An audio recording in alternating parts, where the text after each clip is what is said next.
figure that out. When I say we, I mean you. I also need to figure out I don't know why it's not giving me an actual video feed, but I can see the menu. On the back of the screen? On the back of the screen. Really? So it's going to be awesome once I figure it out, though. Uh-huh. It's going to be HD. If we can get top 100 with this, can you imagine if if I would actually help him buy equipment, we would have an actual functioning video? That'd be awesome. All right, let me just see if I can make this even better. I doubt it. No. Okay. No. I don't want that. Okay, we're good. All right, I'm going to go ahead and start streaming, which means it is sending the signal out. Is it? No, are we recording still? It is, yeah. Because I was noticing I am looking at him quite a bit. Yeah. Okay. And so that's my fine. face will be turned from that's there. Fine. Yeah. On account of it's okay though. It's perfectly. You want fine. me to sit more at an angle then? No, the back of my head is the best part. It's Well, welcome everybody. This is Tabletop Blacksmith. And we are here with a good friend of ours, Kerry Dunn. Kerry is... hold on, Kerry. Don't get too excited. There's like 3 friends we have between us.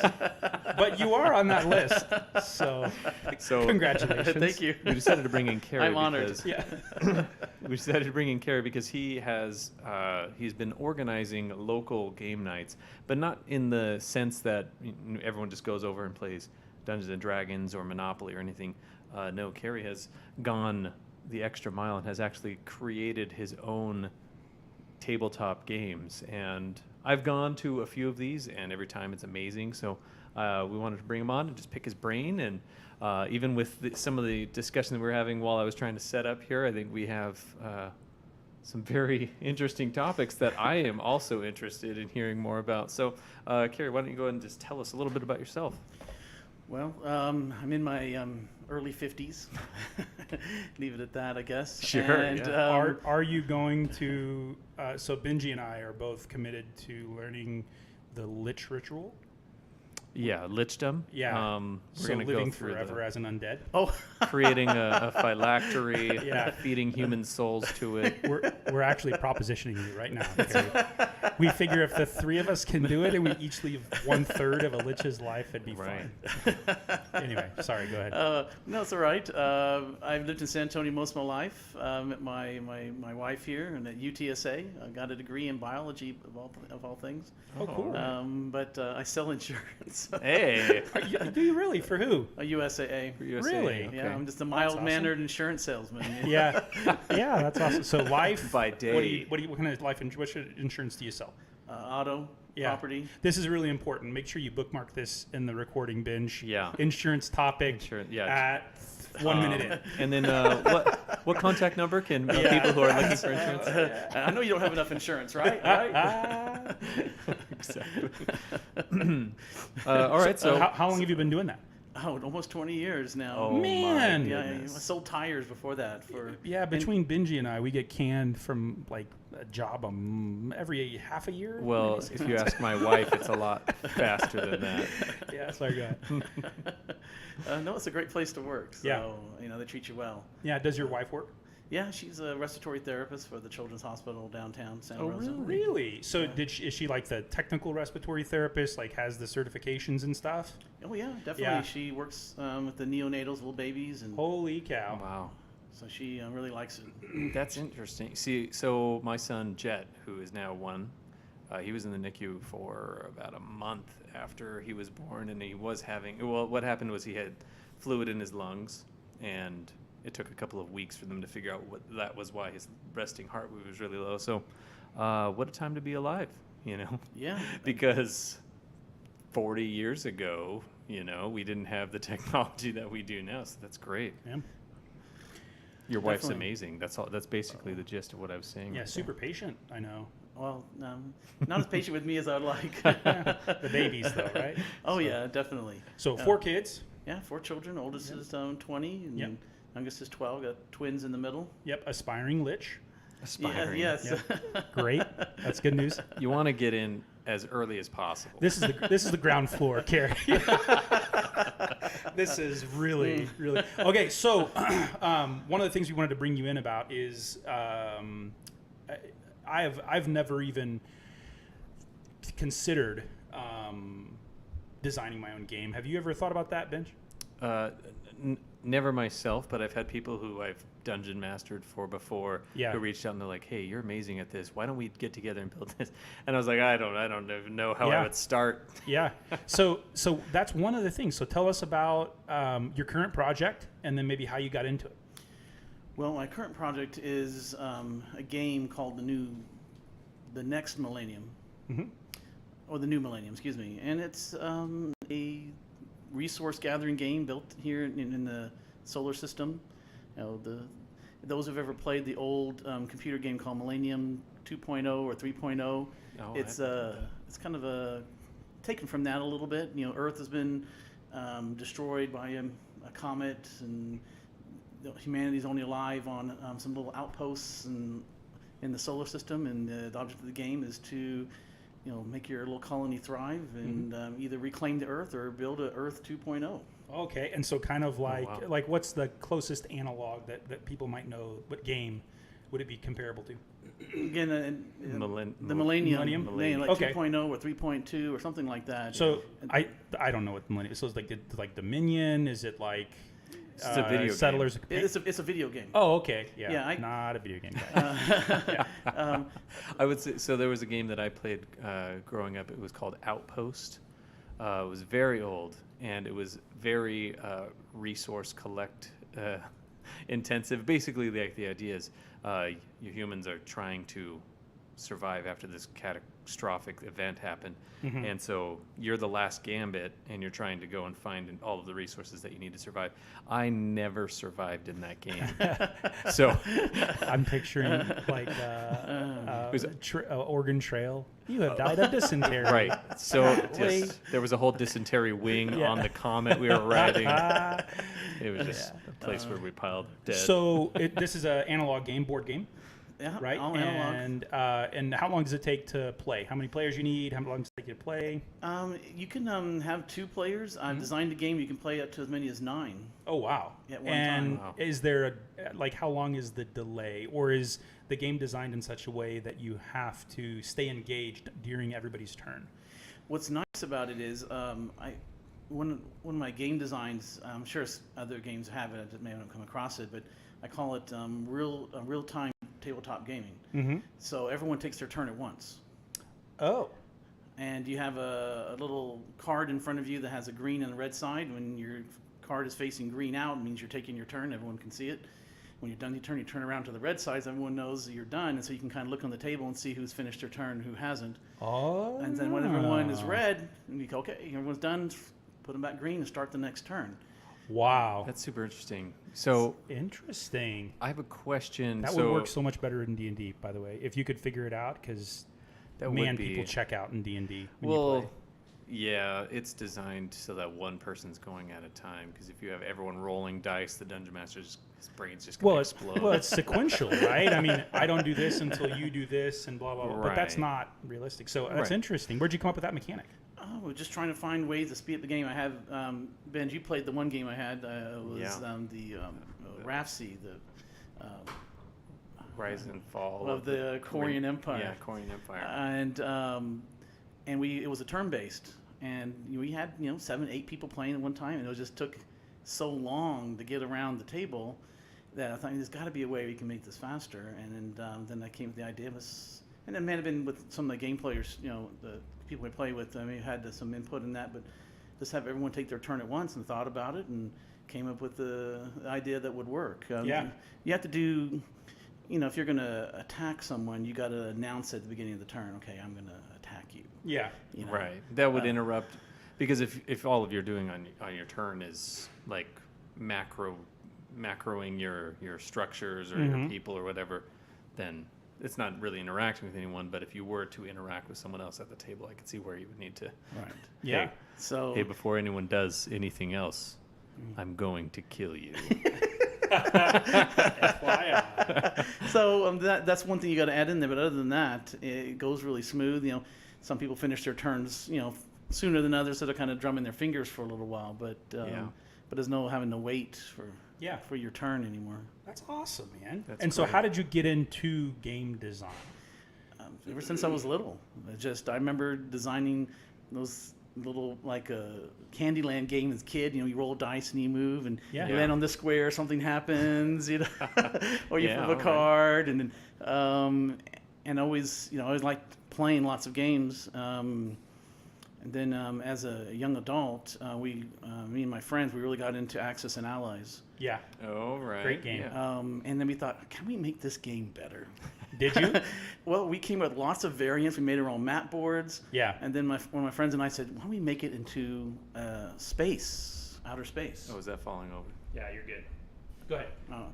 Make it into an outer space game. So we thought, okay, we can have battleships and cruisers and frigates and destroyers, and you got to conquer planets, and right. And using the rolling,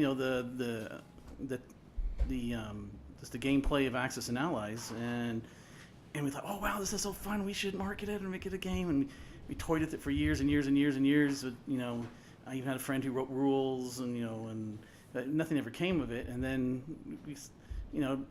life took its course, and we kind of started drifting away as friends. And I got thinking, I still want to do something with this game, and so that's when I came with the Rise and Fall of the Corvian Empire. And so I took that game and just totally rehashed it and made it similar to the old Masters of Orion type. Right.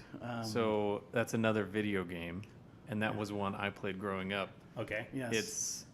It's amazing. Yeah. You're basically trying to become the ruler of the universe. Exactly. And there's all of these different alien races, and you interact with each other, and you meet in space.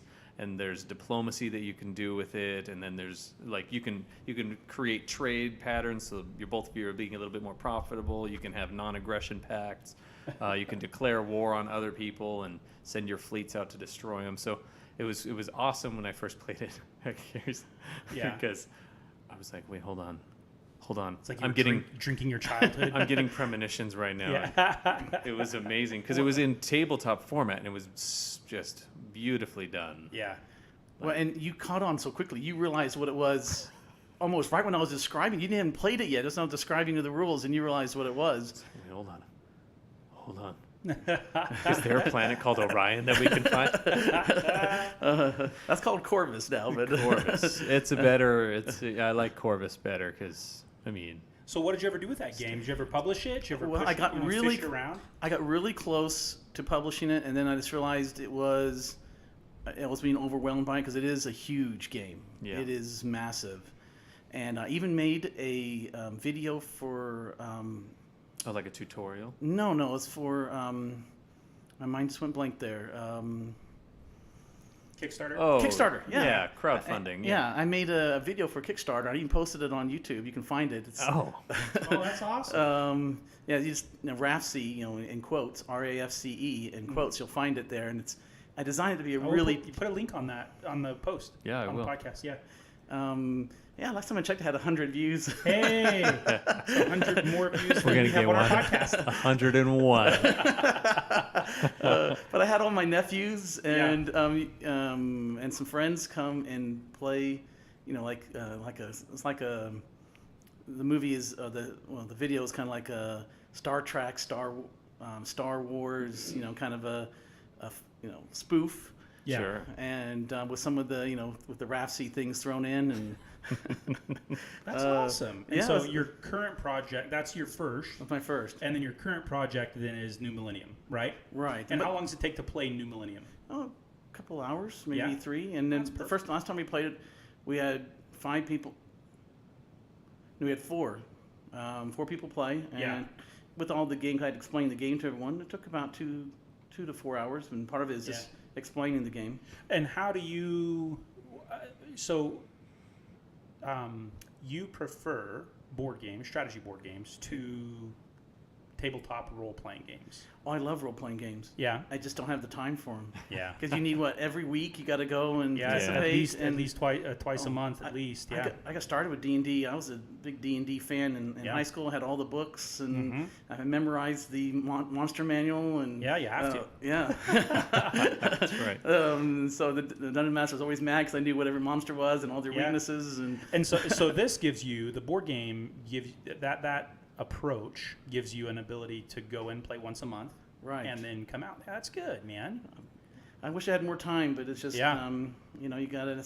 How do you balance that personal life and work and hobby time? What do you... Just sometimes you just got to take the time. Yeah, carve it out. Yeah.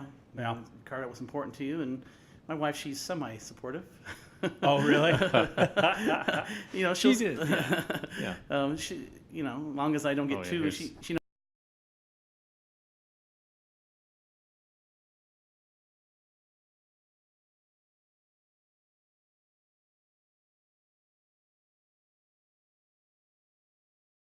You're getting a sub right now.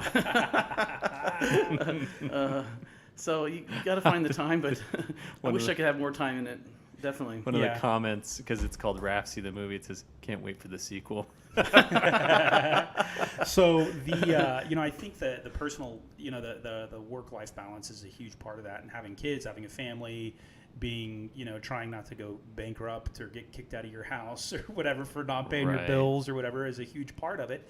And so many people wish they could do things like you're doing in your spare time to design a game and then publish it and then have that be their life. What's kind of kept you from pursuing that route? Fear. Yeah. That's a big, Yeah, fear of failure. Crushed a lot of dreams, fear. And, you know, this is actually, you know, the Millennium is actually my third game. I just one in between. Oh, okay. Tell us about that one. You played it, Benj. Chosen of the Realm. Chosen of the Realm. Oh, that's the one you kept inviting me to, and I was like, I can never. Have you never played Chosen of the Realm? Yeah, but it's more D&D. Yeah, it's like D&D light. Yeah, like a board game D&D. Mm-hmm. Like Heroes Quest. It would be Best game ever. I love it. Heroes game is the best game ever, and anyone who thinks otherwise is wrong. Yes. The Bardic broadcast. Good YouTube.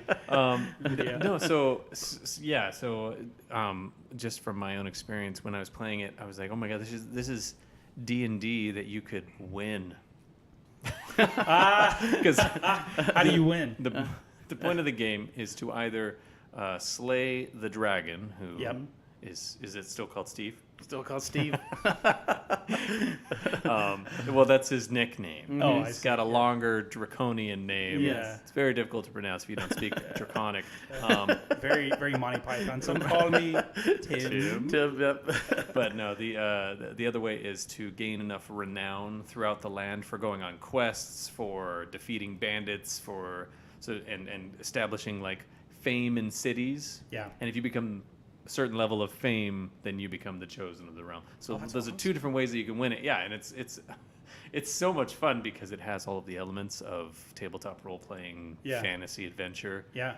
And so that's the one thing I do miss out of board games is there's no role play, right? And there's no free character development in that regard. Right. How does Chosen of the Realms address that? If it's you have stats just like any other type of role playing game. Your strength and your wisdom. You have your intelligence, charisma. Charisma. So you spells you can learn. Yeah. And as you gain renown, renown is like your money. You spend the renown to buff your stats. Yeah. And you can get treasures that buff them too, and give you special abilities. So it's role playing in the sense that you're playing this role of Death Knight or Goblin leader or barbarian.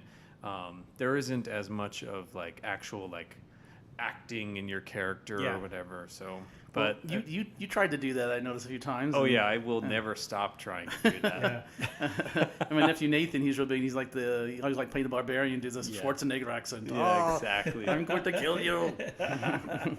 Well, see me to crush my enemies, to see them driven before you, to hear the lamentations of the women.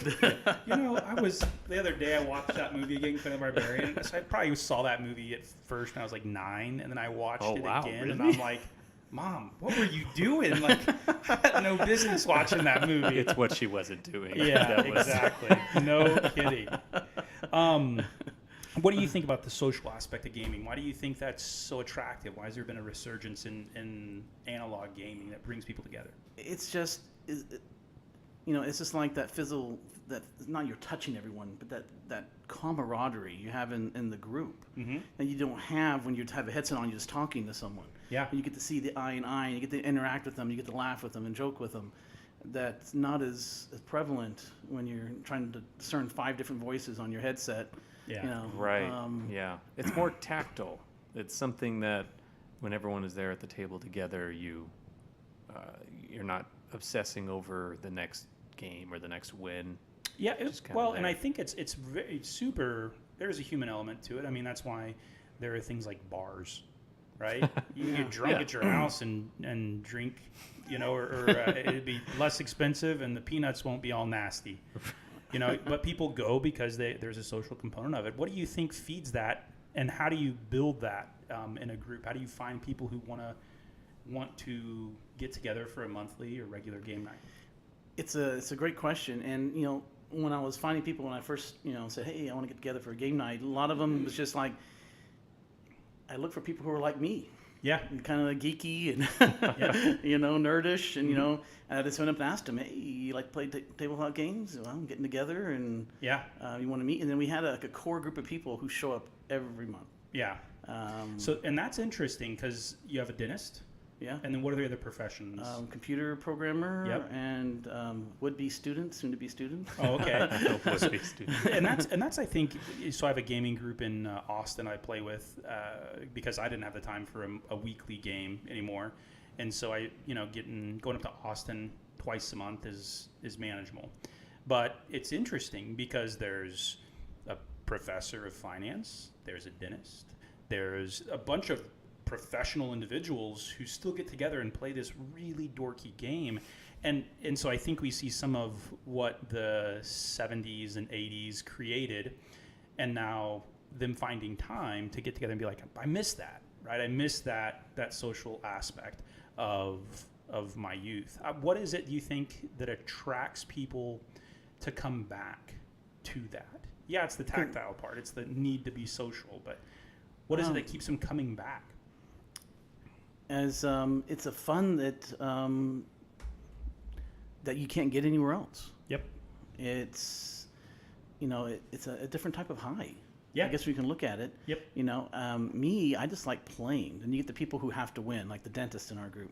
Oh my word. That doesn't surprise me. Right, and he's Canadian of all things. But the thing is, if he wasn't in our group, my games would be so mediocre because he tries to break them every time. He wants to win so bad. He finds every single loophole and exploits it, and so I have to go back and change the game every month to close these little loopholes. And it's I'm so lucky that he's part of our gaming group. Yeah. Oh man, people like that drive me nuts. Well, I don't have your mind. True. I mean, from a designer's perspective, it's always good to have someone who's a tester of sorts. Yeah. Who's willing to challenge the limits of it. Whereas me, I would be like as milk toast of a character. Yeah. Just like, I'm going to play this character. I'm only going to be this character. Yeah. I'm going to make my decisions as if I was this character. Don't call me Benji anymore. My name. And he'll take something like the cleric. Yep. Where if he sometimes we'll play a random character, and he gets the cleric, and he won't play it to the cleric. Have the cleric learn all these necromancy spells. Oh yeah. It's like just so he could win. That's a different kind of cleric. Yes. That is a death cleric. That's what that is. So what is the passion that drives you to? What did you miss from that from a designer standpoint? What brought you back to it again and again? I want to design a game that I want to play. Yeah. I played so many games throughout my life that are just so mediocre, and like, gosh, I could have made this better. Gosh, I could have made this better. If I do this, I can make it better. Yep. And so I'm like, well, I'm just going to design a game that I like to play. Yeah. Yeah, and absolutely. that has all those aspects. That's why my games are so huge. So how do you do the production? Are you using pieces of paper and cardstock? How are you making the products itself? Yeah, you have your course, even like a computer game, you have your alpha and beta builds, and so the alpha build is usually something really basic. A few little lines, little stick figures, just to see if the mechanics will work. And then as mechanic play gets better and better and better, then you hired an artist. Yeah. GB Bersham, he's out there and he sells lots of art, And so once we get to that point where the game plays better, I start commissioning some artwork, and I get to that point where I'm almost ready to try to market it. I just you got to do it, man. I know. I've never done it before. Sure. And so that's where some of the fear level is, and then just knowing how to take that next step. Yeah. Yeah. So I think. Well, we can talk about it, but I'm really good at failure, so I've done it a lot. What do you think the key is to gaming and family? Right. So you said your wife was pseudo supportive of your regular game nights, or what do you think is key there? How do you integrate the family into that? Find some of their interests too. Like my kids will play. Mm-hmm. My oldest boy, he plays he's there every month also, and and then just try not to be too psycho about it, I guess. And when they want to be involved, try and get them involved in it. Like kids have dumb ideas sometimes. Hey Dad, why don't you try this? Why don't you try that? And I'm like, okay, but how about this? If you design your own game, then you can put that in your game. Yeah, that's good. Let's get all the bad ideas out now. Keep going. Yeah. This is good. Yeah, let's get all these out on the table. I'm a controller. I want feedback, but if someone wants to say you need to change it and do this instead, I'm a little resistant to it. Well, it's also your creation too, so you want to have it's my little baby. That kind of control over it. And that's another fear too. Is going to get out there and people going to go, "This game sucks." Yeah. Why did I buy it? This is horrible. And I think that's a big part of like if you ever decide when you play D&D, for example, which you still have pretty limited exposure to different games and stuff, and so people who become a D&D, it's one of two things. One, you do it because nobody else wants to play and take that role. And then two, you do it because you have an opinion of how things should work. You're like, man, this is really stupid that this is how the game functions. In my world, this is how it would be. And the same thing, it sounds like, is what you're describing from a board game standpoint. It's like, man, this is a great game, but, right? And so when you have those sort of opinions, and I think it takes somebody like you with that mind to be able to think through that and to be at least motivated enough to go through the revisions and the making changes and taking the feedback, all that kind of stuff. That's really interesting. Yeah. Well, it's fun. The funnest part is designing. Yeah. Just thinking of the ideas, and I'll be at work and I'll have an epiphany and just get a pen and paper and just start writing and get a piece of paper and start writing on the back and have the number, the little corner of the page, so I know what order they go in. Yeah. And very important to enumerate the pages. Yes. And then I'll go back and look at it again and write a second copy or a second draft of the rules and try and play it out in my mind with this work, and then you get all that prepared, but nothing beats having people actually sit down and play it. Yeah.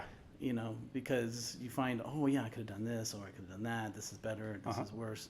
And it's, and then going back and then, making the changes. Yeah. So as a board game connoisseur, what is the best board game out right now? Oh gosh,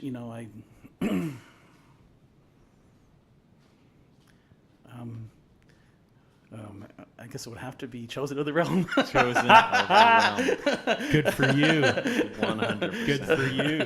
I haven't played. I want to play more games. Yeah. And so, part of the gaming group is people bringing in some other games and play. Sure. Dominion. I've had a lot of fun playing Dominion. Yeah. I don't like Ticket to Ride. I find it quite boring. Really? Yeah. It has become, it's like solitaire. Like if it's on my phone, I'm like, nah, I'm sitting at the doctor's office, I'll play it. But it's not like some massive strategy game, that's for sure. Right. Settlers is fun too, but then I went and played the dentist and he stomped me so hard. Oh, yeah? Oh, so is he, I wonder if he's competitive with his wife. Who I know his wife, she might murder him. Would come across, knowing Katie, she would, she's probably super competitive too. Yeah. And I like to play. I'd love to play. But there was when I played that last time in Southern Katana with the dentist, he actually made me angry. Oh, that's so. What did you do? For the first time, a nerd fight. Those are the best. We were playing with the knights, and I never played with the knights before. Yeah. And just he just knew every little trick with them, just to stomp me. Yeah. To take everything I owed. I would not have thought Heggie was like that. That's interesting. Oh yeah, he showed no mercy. Yeah. And it was so brutal. it was so brutal. I actually got, I had to control myself not to get angry.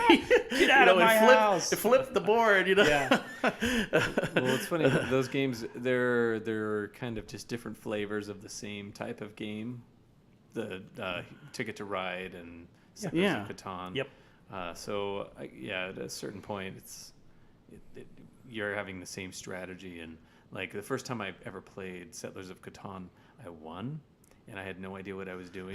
And you shouldn't be able to do that. No. Yeah, they're like, then that's my experience. It's like, hey, you won. I'm like, what? I was looking down. I was won. like, wait, I'm supposed to trade wheat for something right now. Yeah. So, go ahead. You're gonna say something else? I would say, those card games too, like Magic is. Really fun, really addictive. Yeah. FYI, interesting fact as a student of business, the guys who designed Magic the card game, or Magic the Gathering, the card game itself, they were the investors, the original people who founded Tesla. No way. Really? Elon Musk, yeah. So That was him? No. So the two guys, I forgot who it was, they got Elon Musk after they already partnered with Lotus sports car to start manufacturing an actual car itself. Interesting fact. Wow. Proof that nerds do in fact run the world. So I don't doubt that. Elon Musk came on after he had sold PayPal and everything else, but there was the two guys who had designed it. I need to look up their names, but after they had, of course, licensed it and sold it to WotC, they moved back down to California, and they, were like, well, what are we going to do? Anyway, they started Tesla, this company, this electric car company. Well, we've already made millions of dollars selling playing cards. Yeah. Let's sell cars. Yeah. It's just like cards without the D. Yeah. So what other nerd stuff do you like, man? Comic books? Sci-fi. Novels, sci-fi? Oh, yeah. I mean, sci-fi movie. I love it. Marvel movies. Mm-hmm. The Avengers. Worst Marvel movie out right now. What do you got? There's a couple. Yeah. And Green Lantern is. He has a right. That's DC. So I don't know. That's DC. Oh yeah. Green Lantern's DC. That's Justice League. Embarrassing. All of the Marvel movies Steve doesn't like are actually DC movies. Yeah. What? This is crazy. So Suicide Squad. It's pretty bad. That was also DC. Oh, that's also DC. Okay, so you guys have a good day. I'm going to get you to take off. Thor 2 was a little lame, I thought. But, Dark World. And Iron Man 3, I thought was a little, Yeah. Was that Rip Slash? What was his name? Rip. Oh. Yeah, the laser whips. Oh, yeah. I can't remember his name. That was 2. That was number Iron 2? Man 2. Yep. Iron Man 3 is when he's like making the suit in the barn or something. Yeah, and somehow he got these people to regrow their limbs. Some scientists could regrow your limbs and make you superhuman. Age of Ultron, right? No, it was before that one. So see, you don't remember it either, so that's why it's so lame. If you can catch, Deadpool 2 is on, like, you can catch it on regular TV now. Mm-hmm. And there's the part when he regrows his legs. Have you seen it? I haven't watched it. But it's rated R. I don't watch. Well, no. It's on regular. It's on like is. TBS now. Okay. Well, the second one wasn't rated R because it came out during Christmas time, wasn't it? No, that was number 3. It was number 2, but I saw it on TBS or whatever. It was hilarious because he grows his legs back. Oh man. Sorry, that's super side note, but I saw it this week. Yeah, all right, really funny that scene. Yep. Sorry. Yeah. So, are you a big reader? So this is all media here. I love to read too. Yep. But I grew up with my certain authors, and so it was kind of hard for me to branch out into other authors. Sure. But I'm experimenting some out there, and I'm trying to read some other. If you can find a good, sci-fi book or a fantasy series, I'll be into it. Yeah. So I love to read. I'm really worried what they're going to do with the Hobbit series. I think is Amazon supposed to do that? The TV series. Yeah. So it's not the story of the Hobbit, but it is a story that takes place in Middle Earth. Well, that's kind of interesting. Yeah. Kind of like how they're doing with Star Wars. Have the Star Wars stories. It's going to be live action. Wait, is Star Wars? No, so I'm thinking of Clone Wars, which is obviously that's horrible TV show. Yeah, it was horrible. That's you only have to watch one episode and you know everything. You're like, after that. Hope that's not canon. Well, Clone Wars is canon, though, isn't it now? Yes. Yeah, that's the bad part about it all. No. It's terrible. Anyhow. Well, maybe they can do what they did with X-Men and just have them go back in time and change everything so that none of the bad movies ever happened. Yeah. Oh, that'd be good. Yeah. And it was. I'm waiting for Rufus's next book. You know, the Name of the Wind. Oh man, yeah. So Rothfuss is a great Rothfuss, that's how you pronounce it? Patrick Rothfuss. Rothfuss, yeah, great author. Man, when people, you read something like that and you're like, okay, maybe one person could have written the Bible because this book is longer. Right. Holy cow! Like I tried to read his book, like actual physical copy of his book, and I'm like, nope, gonna have to audible this. It's too much time, man. Yeah, but his first book was amazing. Yeah, and the second book wasn't too bad either. But That's interesting. But what is this third book going to be about? just to finish the story, I guess how Okay. he kills, he king. kills the king. Yeah, I guess Yeah. right, and starts Yeah. all the wars. Mm-hmm. So I have never read his books. The only time I heard of Patrick Rothfuss Yeah. was from Dungeons and Dragons. Yeah. He was on Critical Role, which is Yep. a YouTube series or a Twitch series rather, and then he was at Acquisitions Incorporated, right? Yeah, He he plays Viari. Yeah, Yeah. not acting good. But you've got So when I first met him, I was like, "Oh, this guy's just a famous D&D player." No, they got him because he's already an New York established Times author. bestseller. So he actually is also. He also wrote a D&D series with IDW Publishing. I forgot what it is, but it's a comic book. Really, really great comic book. It's very, very well written. I think it might have been the Rick and Morty, like 6 series book that he did. But anyway, really, really well written. Stephen Donaldson I grew up with him as a kid, and then he finally finished his Thomas Covenant series, not too long ago. That was a big one for me. And so big. Do you lean more towards the sci-fi or either way? Yeah. Yeah, I love them both. I think there are people who seem to have, like, at a real core point in their maturity, were around when Star Wars came out, right? Yeah. They seem to have just polarized everybody that way. And then there's the guys who had kind of, my brother, for example, he was around when D&D got released, And so he's polarized towards the fantasy. And I've wondered before if there's anything associated directly with that. Like, these things had massive effect on my life at a real critical point. So Sure. What do you think has come out in the last 10 years that's a new thing that is going to polarize this next kids, generation? I don't know. I hope it's not Cardi B. Fortnite. Or Oh, Jeez, yeah, I don't know. Fortnite. Oh gosh. Yeah. No. So I think the Lord of the Rings series, right? Really, really, that was massive. Awesome. Yeah.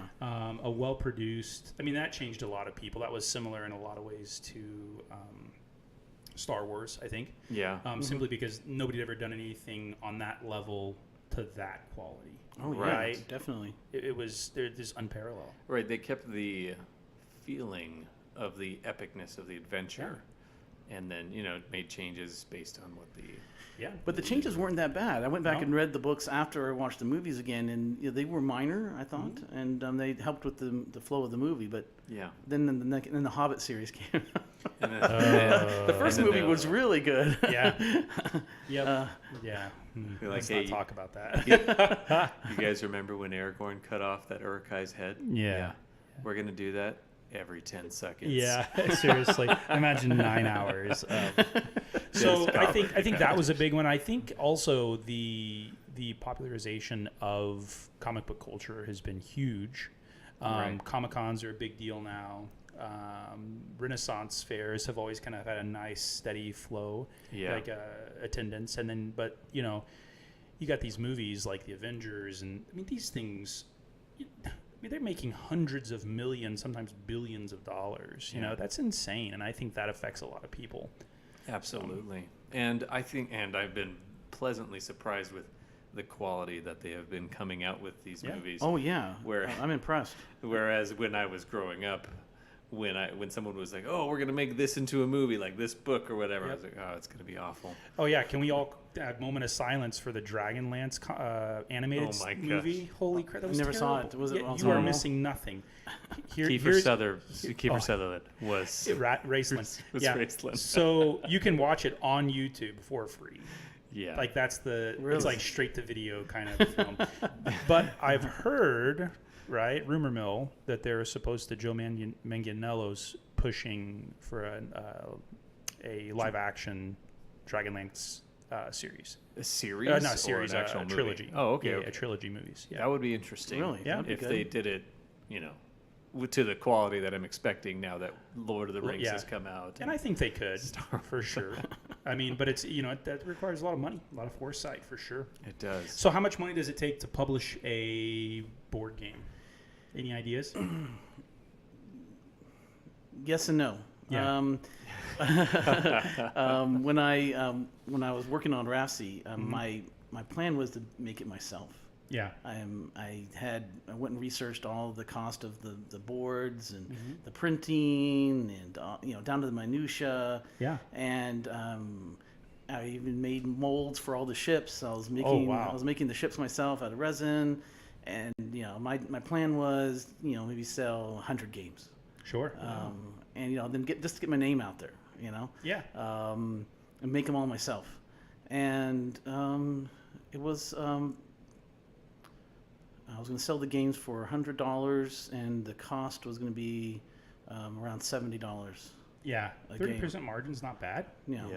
So just to get out, just to get started. And that's so the cost of making the game is you attributed $70 or so for the game. Actually, I was trying to get a little bit more than that. Maybe I'm a little exaggerating here on that, but it's closer to around $50 to $60, and I was trying to sell it for at Yeah. 100. And for the massive game that it was, Sure, and right. that would have been a really good deal. Yeah. People you have no problem paying 80, 90, $100 for a game now. No problem. Right. Well, when I was growing up, all the games were the little pieces were the little cardboard Yeah. chits. I guess Yeah. that's the word for it. Yeah. And then That's right. and that's I guess what caught my eye when I was a young adult, when they came. Hey, you got plastic pieces now. You got Axis and Allies. Now you got plastic pieces, and that kind of revolutionized game boards. Why not? So Yeah. what about 3D printing, man? That might be I looked into that too. Yeah. The problem with 3D printing, it takes a long time. Oh, yeah, It yeah. does. The overnight kind of, yeah. So the pieces, even though they're small, those jobs just keep going because they're small, and the time to complete, even though the cost is probably like 3 to 5 cents Yeah. for the resin, Yeah. after you've already bought the printer, which is a few $100s. But when we were doing our Kickstarter and printing out these tiny little pieces, even though they were it was like a 20-minute job just for this one small piece, and then you would have to every 20 minutes Cycle through. Yeah, it was like the shed on Lost. You needed to enter the combination in the computer, slowly losing your mind. Yeah. There are so many analogs to that in our life. And then there's I looked into spin casting too, and Yeah. looked to buy a spin caster and try to figure that into the cost. I don't even know what spin casting is. Spin casting is using resin. Yeah. But instead of having the injection mold for plastics, there's these little. You put the pieces you want into this mold, and it goes into this circular device, and it starts spinning, and you just pour the resin in the top, and it spins it until there's, instead of using the injection molding techniques that these other companies use. And Interesting. it was a cheaper alternative. Yeah. I even looked into that. Yeah. There was a spin caster online for sale for like $5,000. Holy cow. That's a really good deal, Yeah, it actually, is. by the way. Wow. Those are very expensive pieces of equipment. Yeah. And even if you go to a company to like say, hey, how much is it for you to do this?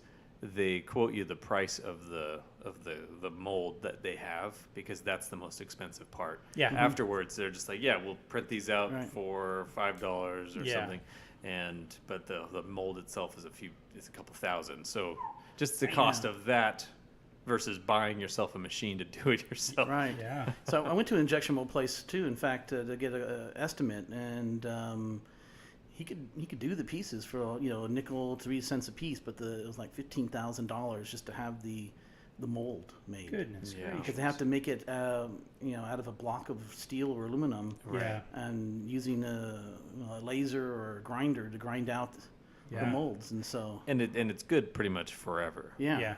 But So I know with like tabletop miniatures, they can only use those molds so often before they become. yeah, and it depends on the lose material detail. that it's made of.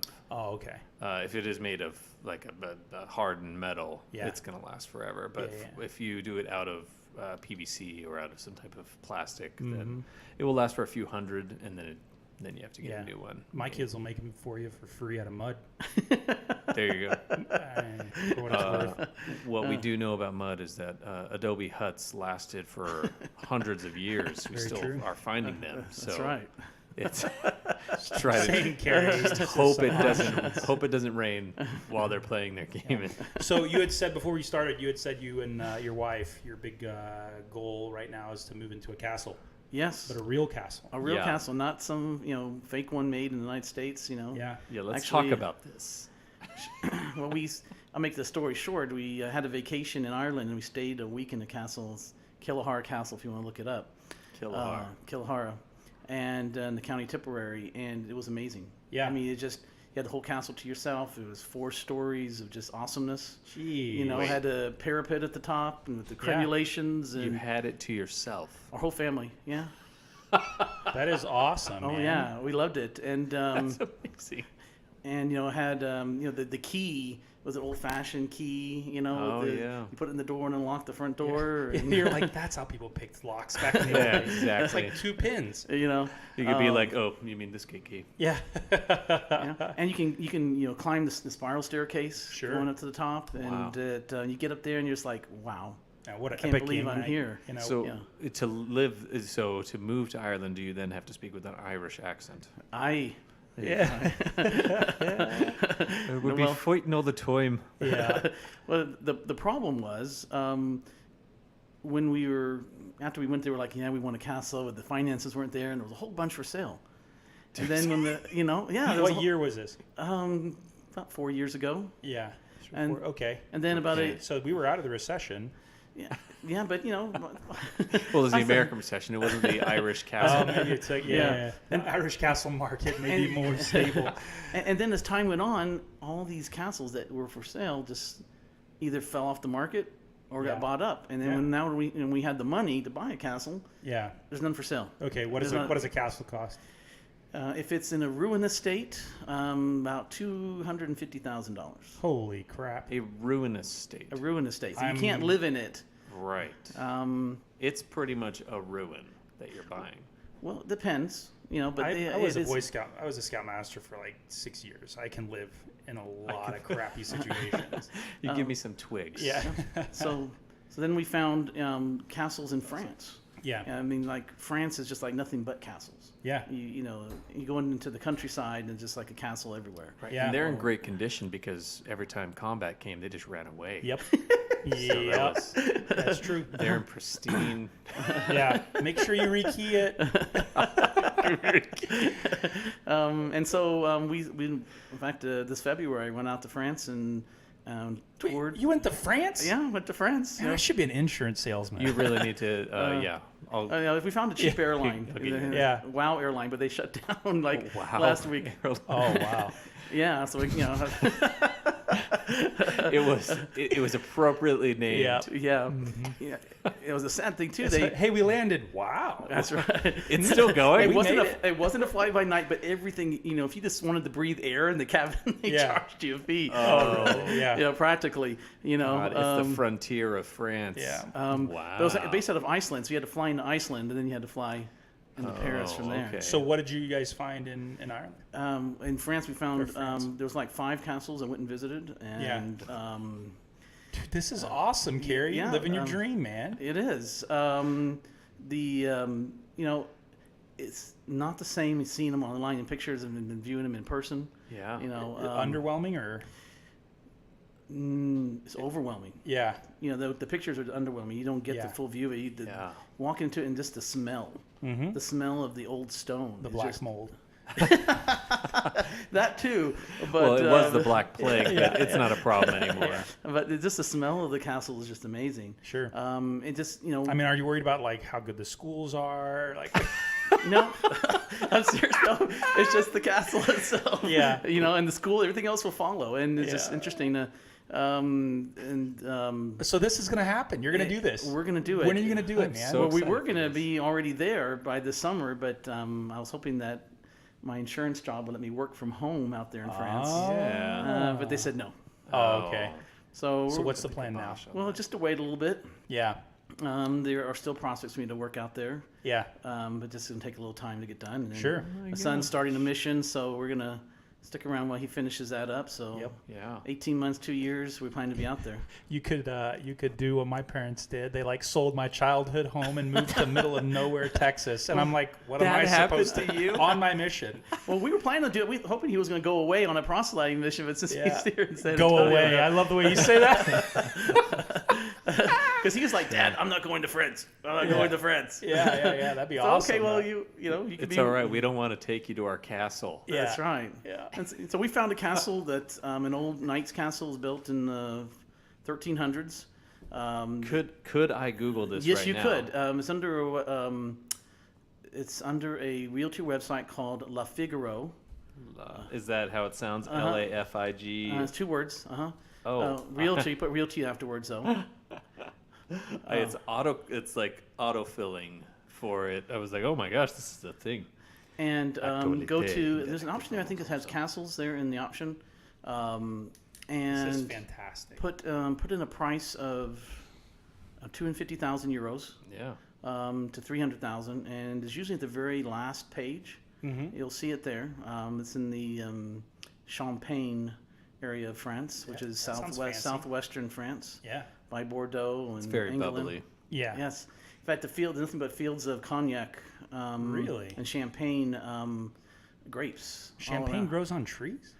It Great does in finds. bottles. It's a Bottles. With or without the wrapper? I don't. I call it kind of like the Alamo because it has a compound. Yeah. You have this outer Yeah. wall that has outbuildings, an old bakery. and all that comes with the castle. All comes with the castle, and then you have the original tower that was built in the 1300s. Yeah. It's in a ruinous state. Yeah. But then they built a little chateau attached to it that has living space in there, so we could, live in there. And then while we Renovate. renovated the Dude, this whole is thing. awesome, Carrie. It's our dream, man. Yeah. It's just, So, not Ireland though. Ireland seems like it'd be easier. I would love to just live in the English- Ireland, but yeah. there's just no castles for sale. Yeah. In our price range, you can buy them for €1 million, million euros, but they're already finished and everything else. The castle Yeah. market, goes up and down every does. 5 Yeah, years. it's got a cycle. Yeah, we're in that cycle. Holy moly. Okay.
They just lived in France and sold realty to other English-speaking people. Yeah. Wow. That is I want to awesome, move man. to France.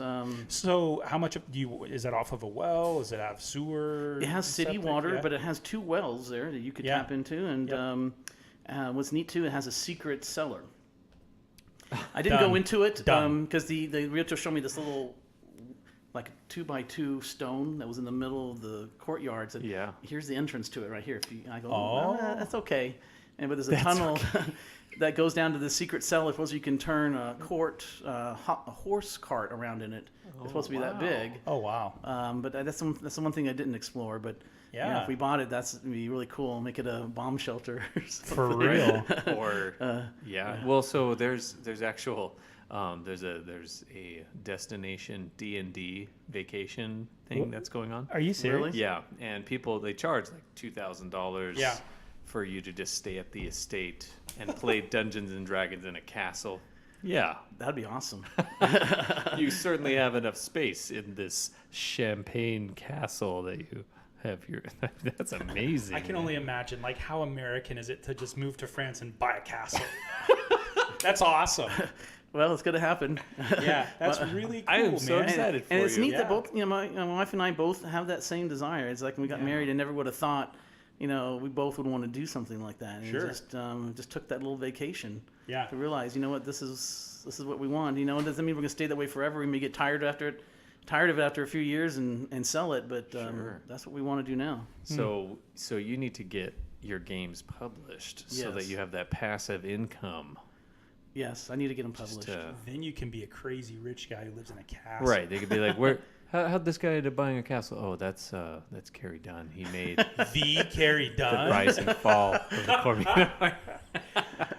Oh man, I'm gonna see if he can sign my original copy of Chosen of the Realms. So that was what was funny because people they don't expect it, but like the person who created Minecraft, who sold it for hundreds of millions of dollars. Yeah. It was in a bidding war for a mansion in California with R. Kelly, and he beat R. Kelly out. And Well, Kelly's in prison, isn't he? well, he is now. This was years ago. Oh, okay. But it was just funny because no one was like, "Who is this guy?" Yeah. Yeah. Who is that guy? He made Minecraft. And That's Mike. You don't know Mike? Yeah. he invented Legos. Yeah. That's awesome. Nobody knows that guy's name. Yeah. Anything else you want to share with us, Mr. Yeah, Kerry? before we close Oh, here. well, just an honor to be here and to sit with you two guys. It's an amazing what you have here. So I want to thank you. Oh, well, well. thank you. Yeah. So You could buy everything online. You get our entire setup is available on Amazon if you. There's on Benji's cart. Well, that's awesome, man. Well, I hope I'm able to get out there to play games. Keep inviting me. I'm not Yeah, ignoring I'll you. keep- no. It's life, though. Life's Yeah. super busy. Yeah. And when you play D&D, right, it's like signing up for like a community softball league. It's like, Yeah, dude, I gotta go exactly. play. I committed. That's right. So- We got our team. They're expecting me to be there. Yeah. exactly. Yeah.